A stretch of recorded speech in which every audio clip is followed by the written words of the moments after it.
रीवा पहुंचे प्रदेश कांग्रेस अध्यक्ष जीतू पटवारी और नेता प्रतिपक्ष उमर सिंह। आज प्रदेश कांग्रेस अध्यक्ष जीतू पटवारी कांग्रेस कार्यकर्ता बैठक में सम्मिलित होने व कांग्रेस प्रत्याशी नीलम अभय मिश्रा के नामांकन में शामिल होने के लिए रीवा पहुंचे। रीवा पहुंच उन्होंने कार्यकर्ता बैठक में सभा को संबोधित किया। इसके बाद वे नामांकन रैली में शामिल हुए। आपको बता दें, लोकसभा चुनाव के लिए रीवा से कांग्रेस प्रत्याशी आज अपना नामांकन दाखिल किया। उनके साथ नामांकन दाखिल करवाने अजय सिंह राहुल सहित कांग्रेस के कई पदाधिकारी एवं कार्यकर्ता मौजूद रहे।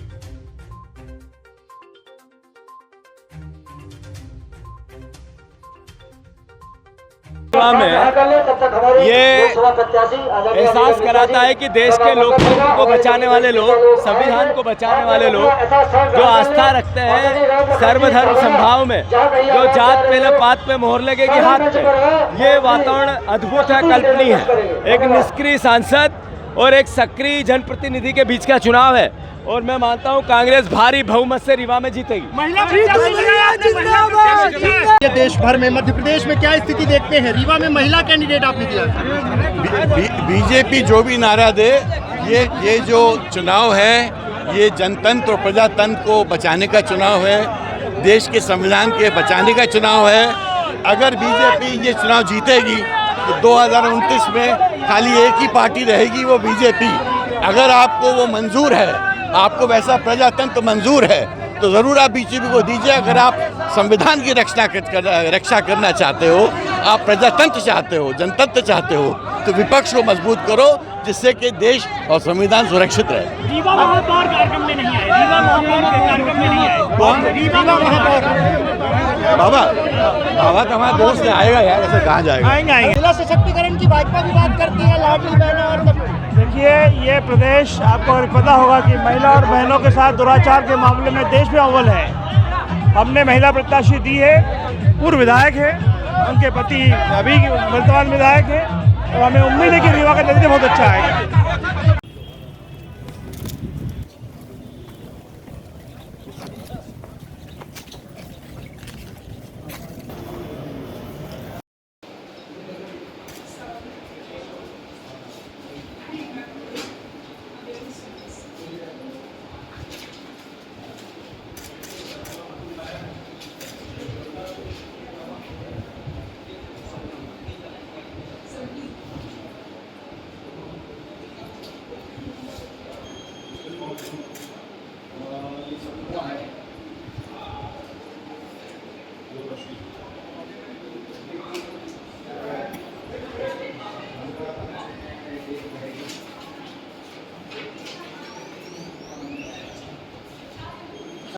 किन मुद्दों आज नॉमिनेशन में शक्ति प्रदर्शन जैसा था कांग्रेस का? किन मुद्दों को लेकर जनता के बीच में जा रहे हैं? जनता के जो विकास के मुद्दे हैं, जैसा कि अभी आप लोगों ने सवाल भी किया कि कौन से विकास, तो मैं आपसे ही पूछना चाहती हूँ कि आप 3 विकास 4 विकास गिना दीजिए बीजेपी की बीजेपी के ऐसे कौन से विकास हैं जिससे जनता इतना परेशान।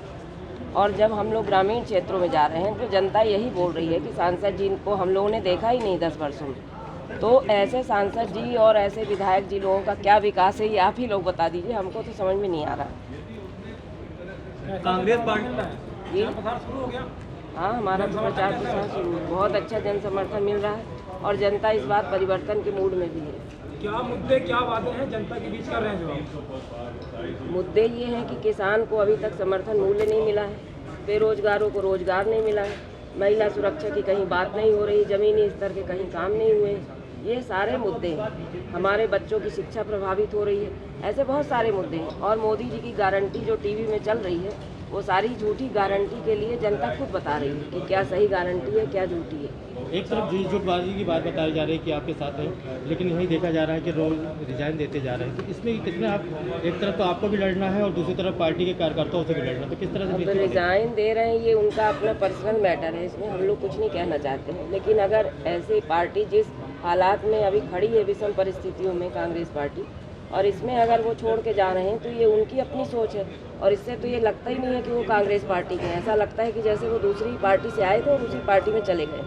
वर्षों बाद महिला प्रत्याशी आप लोगों ने उतारा है, क्या कहेंगे इस पर? एक अच्छा प्रयोग रहेगा और हमारी भावी चुनाव जीतेंगी, ये हम लोगों का पूरा लक्ष्य है। इस बार हिंदी में कितनी सीटें हैं?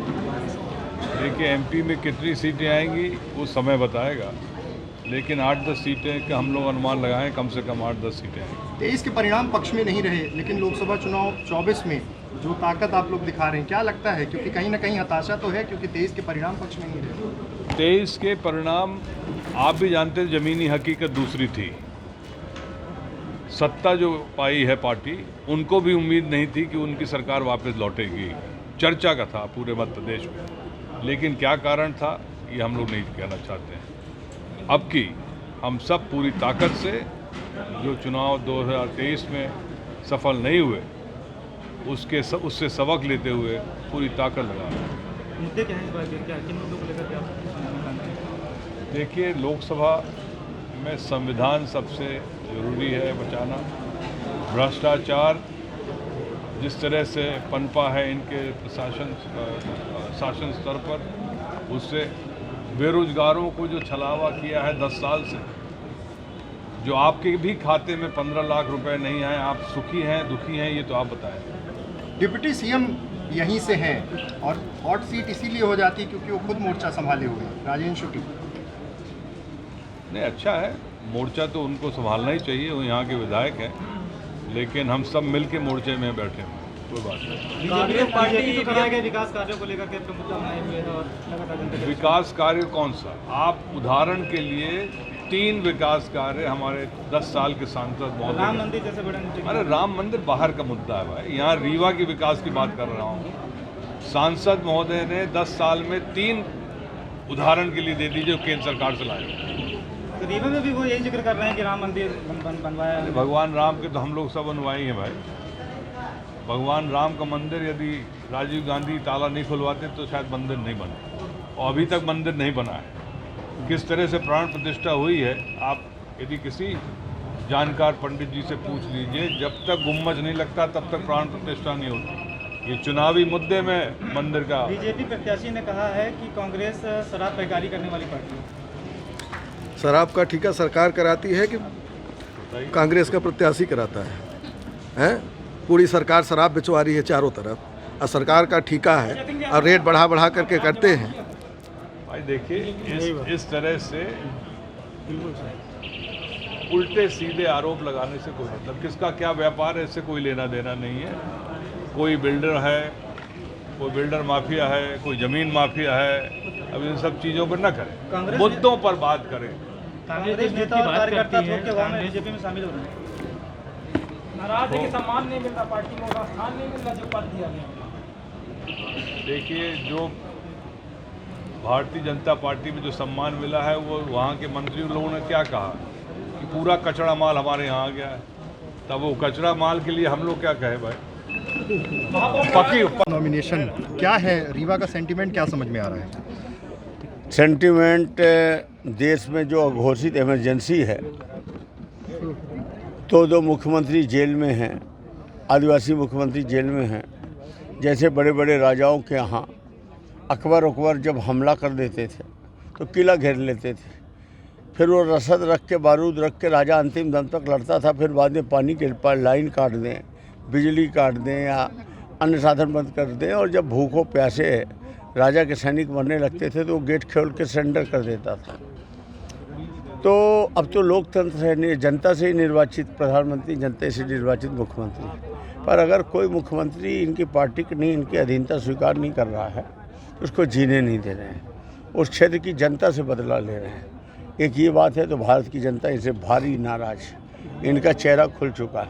और रीवा में तो आप देख ही रहे हैं, यहाँ माननीय राजेंद्र शुक्ला जी की रबर की प्राइवेट लिमिटेड कंपनी है, और रबर स्टाम्प महापौर जिसने कभी कुछ काम ही नहीं किया, पूरा का पूरा घोटाला। और किसी भारतीय जनता पार्टी के कार्यकर्ता से नहीं मिले, किसी को एक हैंडपम्प नहीं दिया, किसी को 2000 की निधि नहीं दी। जब कोई कार्यकर्ता जाता था तो कहते थे नींव लगाओ, और आज भी कहते हैं कि जिसकी गरज होगी हमको वोट देगा। इनके गांव में हैंडपम्प बिगड़ा है, घर के सामने जनता गई तो बोलते जाओ मोदी से बात करो, तुमने मोदी को वोट दिया है। इस तरह से अलगरज है ये वोट लेने के मामले।